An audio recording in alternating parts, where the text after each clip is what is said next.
آله وأصحابه وسلم تسليما كثيرا كثيرا.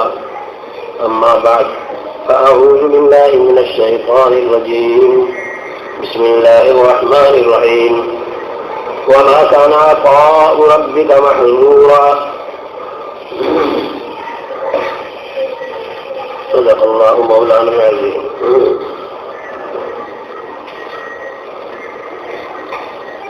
آپ حضرات دل سے متوجہ ہوں اور دن دل میں خدا تعالیٰ سے یہ طلب کرتے رہیں کہ اللہ بیان کرنے والے کے زبان اور ذہن پر ایسے ایسے مضامین اور الفاظ و انداز لائیے جس سے کہ ہم کو زیادہ سے زیادہ نفع اور زیادہ سے زیادہ فائدہ ہو، ہماری دین کی سمجھ کے اندر ترقی ہو، ہمیں عمل کے جذبات پیدا ہو اور ہمیں عمل کی توفیقات بسہولت عطا ہو. یہ ایک آیت شریفہ ہے جس کا ترجمہ یہ ہے کہ تیرے پروردگار کی عطا روکی ہوئی نہیں ہے. عطائے خداوندی اور انعام خداوندی مخلوق کے لیے ہر وقت اللہ تعالیٰ کی طرف سے تیار رہتا ہے.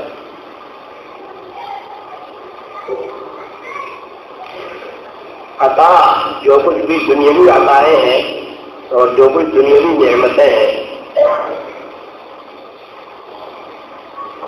اس سلسلے کو چھوڑتے ہوئے عطائے خاص، عطائے دین و ایمان، اس سلسلے میں کچھ عرض کرنا ہے.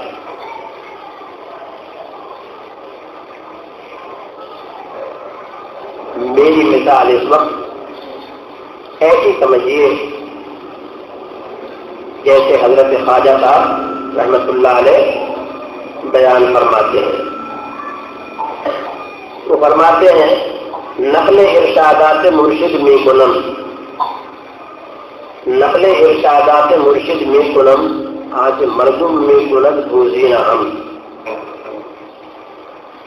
اصل کی برکت سے لیکن کیا عجب، نقل سے بھی ہو وہی فیض عدم. فرماتے ہیں میں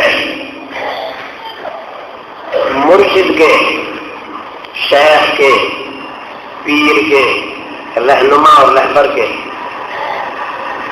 کچھ ارشادات نقل کر رہا ہوں، اور یہ کوئی ایسی بات نہیں، کوئی ایسا کمال اور کوئی ایسی خوبی نہیں ہے جس پر فخر کیا جا سکے، بلکہ نقل تو بندر بھی کر لیا کرتا ہے. بندر کا نقل کرنا مشہور و معروف ہے. وہ جیسا دیکھتا ہے انسان کو اس کی نقل کرنے لگتا ہے.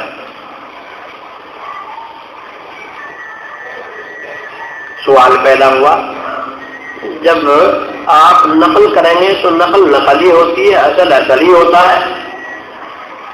ہر آدمی سمجھتا ہے کہ اصلی چیز اصلی ہوتی ہے، اس کی قیمت اعلیٰ اور ارفع ہوتی ہے، اس کی قدر و قیمت وقت زیادہ ہوتی ہے، اور نقلی اس کے مقابلے میں ایک ردی چیز اور ایک گھٹیا کم درجے کی چیز سمجھی جاتی ہے. تو اس لیے آپ نقل پیش کریں گے تو وہ نقلی چیز ہوگی آپ کی، جو زیادہ قابل رغبت نہیں ہوا کرتی. آگے اگلے شعر میں اس کا جواب دیتے ہیں کہ تم یہ مت سمجھو کہ نقل تمہارے کام کی نہیں ہے اور نقلی چیز ہمیشہ بیکاری ہوا کرتی ہے، بے وقت ہوا کرتی ہے. بلکہ فرماتے ہیں کہ جب میں اصل کی نقل کر رہا ہوں اور اصل تمہارے سامنے موجود نہیں ہے تو تم کو تو اس وقت فیض حاصل کرنا نقل سے ہی ضروری ہے.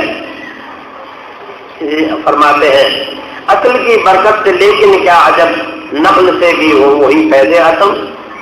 کوئی تعجب کی بات نہیں ہے کہ جب نقل اصل کے مطابق ہوتی ہے تو اس اصل کے برکات اور اس کے ثمرات نقل تک پہنچ جایا کرتے ہیں، اور نقل بھی اصل تک پہنچا دینے والی ہو جایا کرتی ہے. تو فرماتے ہیں کہ بھی اگر تم چاہو تو فیض اعظم اور فائدہ اعظم حاصل کر سکتے ہو، اعلیٰ درجے کا فائدہ حاصل کر سکتے ہو. ہمارا ایمان، ہمارا ہر عمل دینی تعلق سے یہ سب حضرت صلی اللہ علیہ وسلم کی نقل ہے. اگر ہم اور کاموں کو چھوڑتے ہوئے صرف نماز ہی پر ایک نظر کریں اور اپنی نمازوں کا جائزہ لیں کہ کیا ہماری نماز واقعتاً اور حقیقتاً نماز ہے، تو آپ کو معلوم ہوگا کہ ہماری نماز تو حقیقت میں نماز ہی نہیں ہے، نماز کی محض ایک صورت اور ایک نقشہ اور نقل ہے. اور چونکہ حضور اکرم صلی اللہ علیہ وسلم نے نقل کرنے کا حکم دیا ہے، فرماتے ہیں صلو کما رأیتمونی اصلی، نماز پڑھو اس طرح جس طرح تم مجھ کو نماز پڑھتے ہوئے دیکھتے ہو، یعنی میری نماز کی نقل کرو. تو دیکھیے نماز کی نقل بھی اللہ تعالیٰ کے یہاں اصل کے برابر کر دی جائے گی. کبھی نقلی چیزیں محض فضل اور عطا سے بہت زیادہ بڑھ جاتی ہیں. دنیا کے بڑے بڑے لوگوں کا بھی، نوابوں اور بادشاہوں کا بھی یہ دستور ہے، اگر کوئی ان کے سامنے کسی چیز کی نقل پیش کیا کرتا ہے تو وہ اس کو بہت انعام دے دیا کرتے ہیں. خربوزہ نہیں پیش کر رہا مگر خربوزے کی شکل صورت اس کا رنگ ڈھنگ بنا کر کے پیش کر رہا ہے. آم تو نہیں پیش کر رہا مگر آم کی نقل پیش کر رہا ہے، وغیرہ وغیرہ. تو خوش ہو کر اس کے اوپر انعام دیا جاتا ہے کہ نقل عمدہ طریقے پر کی ہے. تو دیکھو خدا تبارک و تعالیٰ تو بہت بڑے کریم اور بہت بڑے سخی، اور ان کے خزانوں کا، ان کی عطاؤں کا تو کوئی شمار اور حد و حساب ہی نہیں. وہ اپنے بندوں کے عجز اور ضعف اور کمزوری پر نظر کرتے ہوئے اگر نقل پر بھی انعام اور عطا زیادہ سے زیادہ عطا فرما دے تو کیا تعجب ہے. حضرت ثانوی رحمۃ اللہ علیہ فرماتے ہیں کہ بھئی یہ مت سمجھو کہ ہماری کیا نماز ہے، ہمارا کیا روزہ ہے، یعنی اپنے عمل کی کمزوری کو دیکھتے ہوئے ان کو حقیر نہ سمجھو، بلکہ جتنا ہو سکے مشابہ بنانے کی اور نقل کو اصل کے موافق بنانے کی کوشش کرتے رہو. اس پر بھی اللہ تبارک و تعالیٰ فضل فرما دیں گے. آپ حضرات کو حضرت موسیٰ علیہ السلام اور جو ان کے مقابلے کے لیے فرعون نے ساحران اپنے ملک کے جمع کر کے اور حضرت موسیٰ علیہ السلام کا مقابلہ کرایا تھا، آپ کو معلوم ہونا چاہیے، معلوم ہوگا، سنا ہوگا کہ معجزات بھی دیکھے، بیانات بھی سنے. حضرت موسیٰ علیہ السلام کی شخصیت سے پورے واقف تھا اور بار بار حکم فرمایا جاتا ہے فرعون کے پاس جاؤ، اس کو سمجھاؤ، شاید سے وہ نصیحت حاصل کرے، وغیرہ وغیرہ.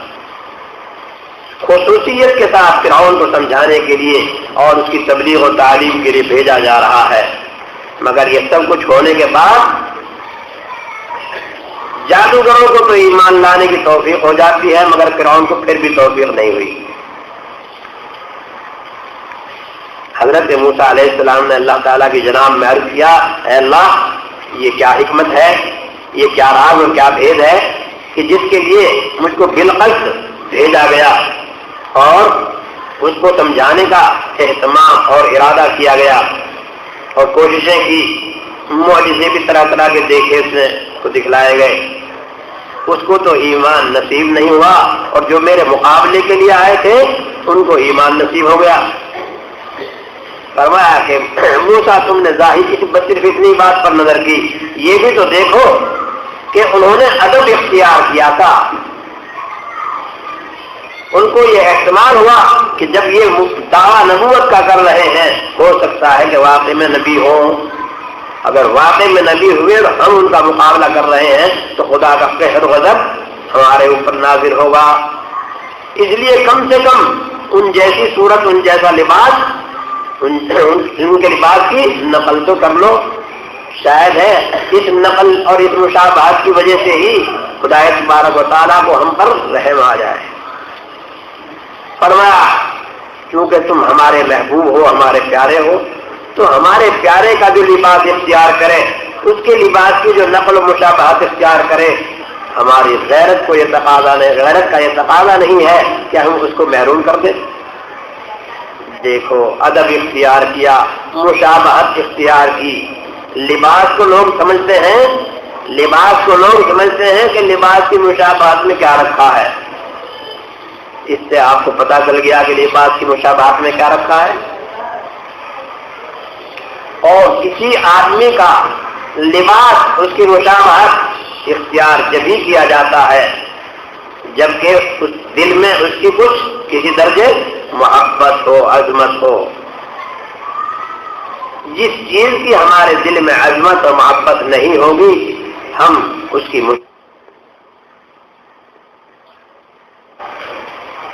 اس سے آپ اندازہ فرمائیے کہ لباسوں کے اندر جو مشابہتیں اختیار کی جا رہی ہیں آج کل، تو یہ دلیل ہے اس بات کی کہ جس قوم کا لباس اختیار کر رہے ہیں مرد اور عورتیں، ان کے دلوں میں اس قوم کی محبت، اس قوم کی عظمت، ان کا لباس اچھا لگتا ہے، ان کا لباس باوقت اور باعزت سمجھا جاتا ہے۔ اس واسطے اپنے لباس کو بھی انہی کے لباس کے مشابہ بنایا جاتا ہے۔ عورتیں بھی ان کی عورتوں جیسا لباس، اپنی لڑکیوں کا بھی لباس انہی کی لڑکیوں جیسا بناتے ہیں۔ مرد بھی اپنا لباس وہی دوسرے لوگوں کی مشابہت میں اور انہی کے ساتھ موافق اور انہی کے نقل میں اپنا بھی ویسا ہی بناتے ہیں، کیونکہ ان کے دلوں میں یہ بات ہے کہ اس لباس کے اندر آدمی باعزت اور باوقار سمجھا جاتا ہے۔ تو گویا وقت اور عزت کو طلب کرنے والوں نے وقت اور عزت کو کہاں ڈھونڈا؟ اس قوم کو ڈھونڈا جو خدا کی دشمن، خدا کے رسول کی دشمن ہے، جو خدا کے دین کی دشمن قوم ہے، دشمن دین، دشمن رسول اور دشمن رحمت للعالمین اور دشمن رب العالمین ہے۔ اس قوم کے ہاں ہم عزت ڈھونڈ رہے ہیں، ان جیسا لباس اختیار کر کے ہم بھی باوقت اور باعزت سمجھے جائیں۔ افسوس ہے ہماری سمجھ پر کہ کس قدر کھوٹی سمجھ ہو گئی ہے، کیسی عقل خراب ہو گئی ہے کہ اللہ تبارک و تعالیٰ جس لباس کا اختیار کرنے کا حکم فرماتے ہیں، وہ لباس تو ہماری نظروں میں باوقت نہیں رہا، باعزت نہیں رہا۔ جن کی چال اور جن کا نقش قدم اور جن کی مشابہت اختیار کرنے سے منع فرماتے ہیں، وہ ہماری نظروں میں باوقت اور باعزت لباس بن گیا۔ دیکھو ہر آدمی، کم سے کم ہر مسلمان جب نماز پڑھتا ہے، ہر رکعت میں اس کی زبان سے یہ الفاظ نکلتے ہیں، اے اللہ ہم کو سیدھے راستے پر چلنا نصیب فرمائیے، سیدھے راستے پر چلائیے۔ سیدھا راستہ کون سا ہے وہ بھی متعین فرما دیا۔ سیدھا راستہ ان لوگوں کا ہے کہ جن پر آپ نے خصوصی انعام یعنی دینی انعام فرمایا ہے، ان کو دینی درجات اور ایمانی رفعتیں عطا فرمائی ہیں۔ اگلی آیت میں اس کو فرما دیا انعمت علیہم کا بیان آ گیا۔ اگلی آیت آگے پاروں میں فرمایا کہ جن لوگوں پر اللہ تعالیٰ نے خصوصی انعام فرمایا وہ کون ہیں؟ اولئک الذین انعم اللہ علیہم من النبیین والصدیقین والشہداء والصالحین۔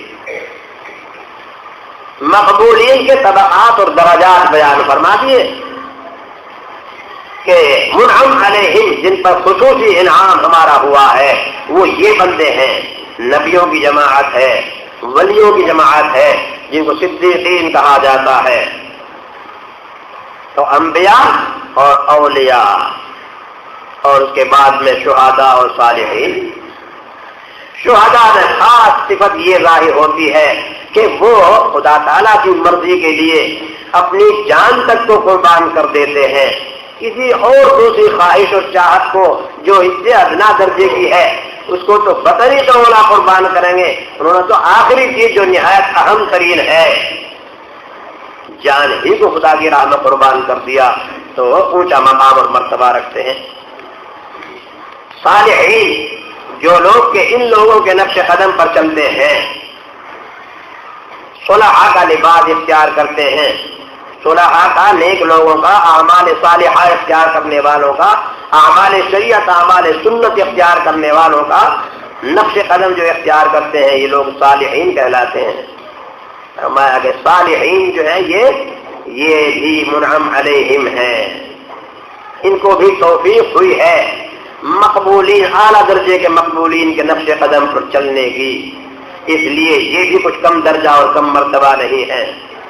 ان لوگوں کا طریقہ یہی ہے صحیح طریقہ، اور ہم نماز میں کہتے ہیں ہمیں تو ان لوگوں کا راستہ چاہیے، یعنی ہمیں تو ان لوگوں کی مشابہت، ان لوگوں کا طور طریق، ان لوگوں کا رہن سہن، ان لوگوں کا لباس، ان لوگوں کی چال ڈال، ان لوگوں کا رہن سہن یہ پسند ہے، یہ کہہ رہے ہیں ہم اپنی زبان سے نماز میں۔ اور پھر فرماتے ہیں اے اللہ ان لوگوں کا راستہ نہ چاہیے ہم کو، ان لوگوں کا راستے پر نہ چلائیے جن لوگوں کے اوپر آپ کا قہر و غضب نازل ہوا، جو لوگ کے صحیح راستے سے بھٹک کر گمراہ رہے، دینی راستے پر دنیا میں نہیں چلے، تو ایسے لوگوں کا انجام بھی خراب ہے۔ اور جو لوگ باوجود جان لینے کے پھر اپنی دنیاوی خواہشات اور اغراض کی بنا پر جاننے کے باوجود اس سے انحراف کرتے رہے، ہٹتے رہے، ان کا اس پر خاص طور پر قہر و غضب ہے۔ مطلب یہ ہوا کہ جو لوگ اولیاء، انبیاء، صدیقین، صالحین کی دولت کو چھوڑ کر کے بالکل الگ ہیں اور ان کے علاوہ بالکل غیر طریق اختیار کیا ہے، یعنی ایمان ہی نہیں اختیار کیا، بے ایمان لوگ ہیں، کافر ہیں، مشرک ہیں، وہ جس جماعت کے یا جس قوم اور برادری کے جس مذہب والے بھی ہوں، جو بھی ایمان سے الگ ہو گئے اور ایمان والے نہیں ہیں، وہ سب کے سب مغضوب علیہم اور ضالین میں داخل ہیں۔ آپ اپنی نماز میں اقرار کر رہے ہیں اے اللہ ہمیں آپ کے دشمنوں کا طریق نہیں چاہیے، جو لوگ ایمان سے خارج ہیں اور ایمان سے دور ہیں، جو لوگ کفر و شرک اختیار کیے ہوئے ہیں، ایسے لوگوں کا طریق نہیں چاہیے۔ اور جو کفر و شرک والوں کے راستوں کو، طریقوں کو اختیار کرتے ہیں، وہ چاہے مومن ہوں مگر وہ بھی فاجر کہلاتے ہیں، ان کے بھی راستے سے ہم نفرت رکھتے ہیں، وہ بھی نہیں چاہیے۔ ہمیں تو مقبولین کا طریق چاہیے۔ مقبولین کی یہ جماعتیں ہیں جو اوپر بیان کی گئی۔ تو اس سے معلوم ہوا کہ مشابہت کا مسئلہ شریعت کے اندر نہایت اہم ترین ہے، کوئی معمولی درجے کا مسئلہ نہیں ہے۔ سرکار دو عالم صلی اللہ علیہ وسلم فرماتے ہیں جس آدمی کو جس طبقے کے اندر اللہ تعالیٰ نے داخل کیا ہے اور وہ اس طبقے سے نکل کر دوسرے طبقے والوں کی نقل و مشابہت اختیار کرتا ہے، اس پر اللہ تبارک و تعالیٰ کی لعنت ہوتی ہے۔ یہاں تک کہ مرد اگر عورتوں کی مشابہت اختیار کریں، عورتیں بھی مومن ہیں، مرد بھی مومن ہیں، مرد مومن عورت مومن کا، عورت مسلمہ کا طور طریق، ان کا رنگ ڈھنگ اختیار کرنے لگے، اس کی نقل و مشابہت اختیار کرے، اس پر بھی لعنت ہے۔ جب ایک طبقے والوں کو اگرچہ وہ مومنین ہی ہو، دوسرے طبقے والوں کی مشابہت اور نقل کرنا بھی ممنوع ہے، باعث لعنت ہے، تو جو بالکل غیر ہیں، بالکل دشمن دین ہیں اور دشمن رب العالمین اور دشمن رحمت للعالمین ہیں، ان لوگوں کا طریقہ، ان کی نقل و مشابہت جو کر خدا تعالیٰ کو پسند ہو سکتی ہے۔ تو تشبہ کا مسئلہ معمولی نہیں ہے۔ تشبہ وہی اختیار کرتا ہے کہ اپنے کو محتاج سمجھتا ہے، جس کی مشابہت اختیار کر رہا ہے ان کو اپنا متبوع سمجھتا ہے، ان کو قابل اتباع سمجھتا ہے، ان کی وقت اور عظمت دل میں ہے، ان کے ساتھ محبت اور دلچسپی ہے اپنے دل میں، چاہے کسی وجہ سے بھی ہو۔ معلوم ہوا کہ جس کا آدمی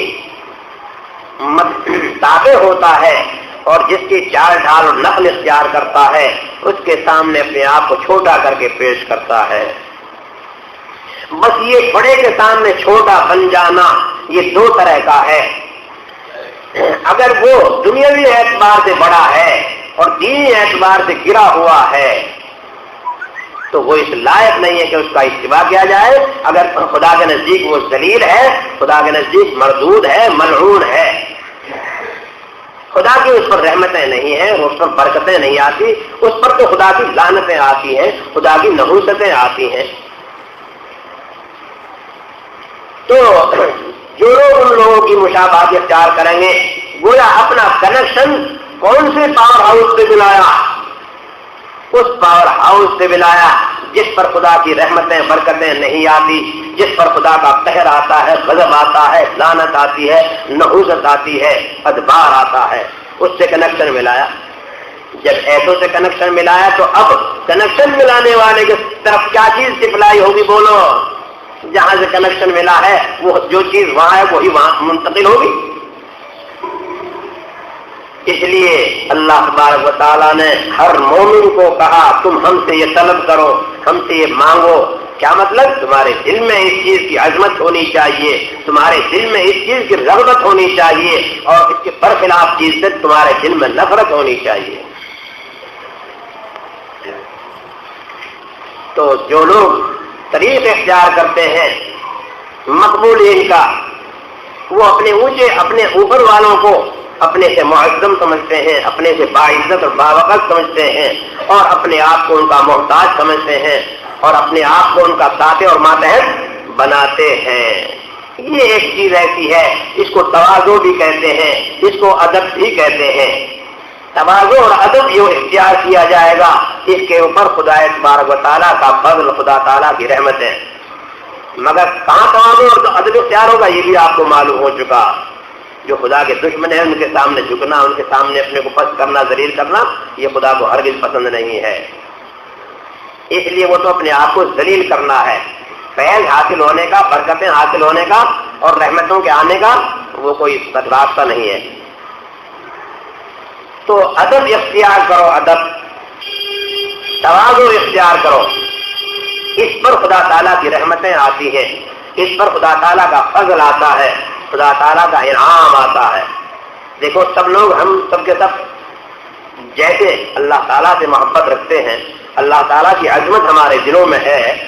ہم اللہ تعالیٰ کے جو خاص الخاص بندے ہیں جن کو انبیاء اللہ کہتے ہیں، اللہ کے نبی، ان سے بھی اللہ کے بعد میں ان سے بھی اعلیٰ درجے کی محبت ہے.